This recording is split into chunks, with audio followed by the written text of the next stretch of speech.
A solemn acknowledgement of public sins and breaches of the national covenant and solemn league and covenant. We all and every one of us, being by the good hand of our God upon us, now, after a long and due deliberation, determined to testify to the world for the glory of God and the exoneration of our consciences, in the matter of our duty, our adherence to the whole of our attained Reformation, by renewing these our vows and covenant engagements with God, and knowing that it is a necessary preparative for the right performance of that so great and solemn a duty, that we may be duly sensible of, and deeply humbled for, the many heinous breaches thereof, which these nations, and we ourselves in particular, are guilty of. Do therefore, with that measure of sorrow and repentance, which God of his mercy shall be pleased to grant us, desire to acknowledge and confess our own sins and violations of these vows, and the sins and transgressions of our fathers, to which we also have an example left us by the cloud of witnesses, which through faith and patience have inherited the promises, ever since the Lord had a visible national church upon earth, and more especially by our progenitors in this nation, as for instance in the year 1596, wherein the General Assembly and all the kirk judicatories, with the concurrence of many of the nobility, gentry, and burgesses, did with many tears acknowledge the breach of the national covenant, and engage themselves into a reformation, even as our predecessors and theirs had done in the General Assembly and Convention of Estates in the year 1567, unquote. As also the more recent practice of the godly renewing the national covenant and acknowledging the breaches of it, both before they obtained the concurrence of civil authority in the year 1638, and again by authority in the year 1639, and that noble precedent of that national solemn acknowledgement of public sins and breaches of the solemn league and covenant, and solemn engagement to all the duties contained therein, which we are here taking for a pattern, and enlarging the same, as the sad sins and transgressions since that time committed, and the circumstances of time give occasion, condescended upon,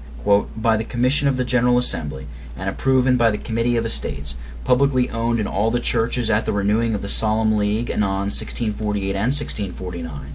together with that solemn renovation thereof, accompanied with such confession of sins as did best suit that time, by that small company of the Lord's people at Lanark, before their discomfiture at Pentland Hills, and perceiving by the foresaid instances that this duty, when gone out of conscience, hath very often been attended with a reviving out of troubles, or at least out of deadness, security, and formality, under which we in the lands are at present sinking, and with a blessing and success from heaven. We do humbly and sincerely, as in his sight, who is the searcher of hearts, acknowledge the many sins and great transgressions of the land we have done wickedly, our kings, our princes, our nobles, our judges, our officers, our teachers, and our people. Albeit the Lord hath long and clearly spoken unto us, we have not hearkened to his voice. Albeit he hath followed us with tender mercies, we have not been allured to wait on him, and walk in his way. And though he hath stricken us, yet we have not been grieved. Nay, though he hath consumed us, we have refused to receive correction. We have not remembered to render unto the Lord according to his goodness, and according to our vows and promises, but have gone away backward by a perpetual backsliding, and have most sinfully and shamefully broken the national covenant, and all the articles of the solemn league and covenant, which our fathers swear before God, angels, and men. Unquote. Albeit there has been in the land, ever since the Reformation of religion, some of all ranks who have been for a testimony unto the truth, and for a name of joy and praise unto the Lord, by living godly, studying to keep their garments pure, and being steadfast in the covenant and cause of God. And there yet continues to be some, though reduced to a very small number, destitute of outward power and ability, and other helps fit for their right managing of a testimony, wanting the countenance of civil authority, and having few to feed or lead them, who are, notwithstanding all these difficulties, laboring in the strength of God to keep the good old way of these faithful witnesses, who are gone before, in bearing testimony to the truths of Christ. Yet we have reason to acknowledge that most of us in this land have not endeavored with that reality, sincerity, and constancy that did become us, to preserve the work of Reformation in the Kirk of Scotland, as we are obliged by the first article of the Solemn League, and by the National Covenant, wherein we promise and swear by the great name of the Lord our God, that we shall continue in the obedience of the doctrine and discipline of this Kirk, and shall defend the same according to our vocation and power all the days of our lives, under the pains contained in the law, and danger both of body and soul in the day of God's fearful judgment, and resist all contrary errors and corruptions according to our vocations, and the utmost of that power God hath put in our hands all the days of our life, according to these Scriptures." Unquote. Ezra 9, verse 10, quote, "And now, O our God, what shall we say after this? For we have forsaken thy commandments," verse 11, "which thou hast commanded by thy servants the prophets," etc. Unquote. Isaiah 24, verse 5, quote, "The earth also is defiled under the inhabitants thereof, because they have transgressed the laws, changed the ordinance, broken the everlasting covenant." Unquote. Jeremiah 9, verse 13, quote, "And the Lord saith, Because they have forsaken my law, which I set before them, and have not obeyed my voice, neither walked therein."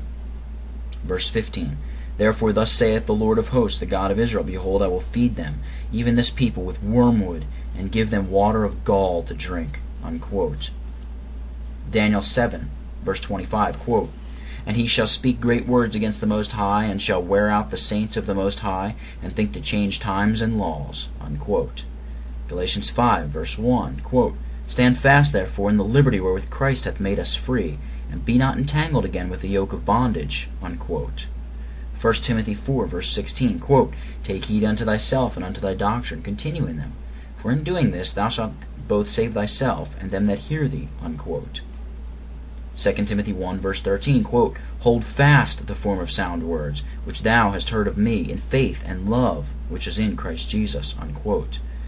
Revelation 3, verses 10 and 11, quote, "Because thou hast kept the word of my patience, I will also keep thee from the hour of temptation, which shall come upon all the world, to try them that dwell upon the earth. Behold, I come quickly. Hold fast that which thou hast, that no man take thy crown." Unquote.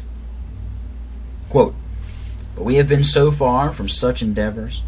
that there hath been a stupid submission to our rulers and great ones, breaking down and ruining the whole work of Reformation, raising the bulwarks thereof, rescinding the laws and favors of the same, and not only breaking but burning the covenants for preserving it, enacting the breaches thereof, and declaring the obligation thereof void and criminal to be owned, and upon the ruins thereof setting up abjured diocesan or Erastian prelacy,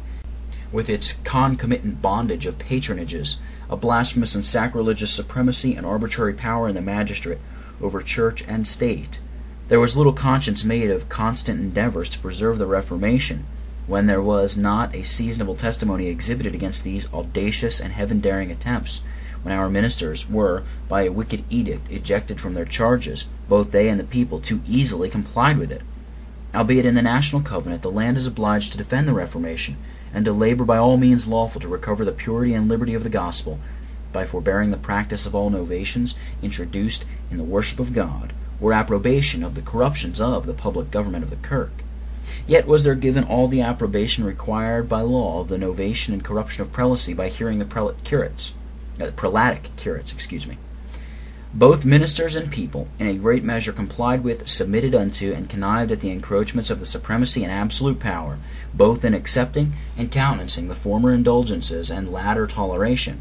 The generality took and subscribed oaths and bonds imposed during the reigns of these tyrants Charles II and James Duke of York, pressing conformity with the then establishments of church and state, most contrary to the Reformation which the nation sware to preserve, some of these oaths and bonds restraining the takers from all endeavors to preserve it, as those that renounced the privilege of defensive arms, some of them abjuring the covenants expressly, and condemning the prosecution of the ends of them as rebellion, that is, the declaration and test, the most part did, Issachar-like, crouch beneath all the burdens of maintaining and defending an arbitrary power and absolute tyranny, wholly employed and applied for the destruction of Reformation, and paid such subsidies and supplies as were declaredly imposed for upholding the tyrant's usurpations, and suppressing all endeavors to preserve the Reformation." Unquote. And after the Lord was pleased in mercy to break the rod of oppression, and burst the bands of that horrid tyranny from off his people's necks, and to allow us a time of peace and ease, yet have we not made conscience of keeping this our oath. But instead of all lawful means to preserve the discipline and government of this church, there have been frequent invasions made thereupon by the civil powers, exercising an Erastian supremacy over her assemblies, by indicting, proroguing, and dissolving them at their pleasure, and in their name and authority, whereby Christ's supremacy and kingly dignity was highly injured. and as the state of their part have, contrary to this article, made these usurpations upon the government of the Church, so have backslidden ministers in their stations shamefully succumbed to, been silent at, and pleaded in defense of these usurpations, and have not zealously and faithfully asserted their master's prerogatives and the privileges of his church, sacrilegiously encroached upon by the magistrate. And people likewise have in their stations been unconcerned about these wrongs and injuries done to Christ, and have not used all lawful endeavors with their superiors, which they own as such, whether of church or state, in order to reformation thereof,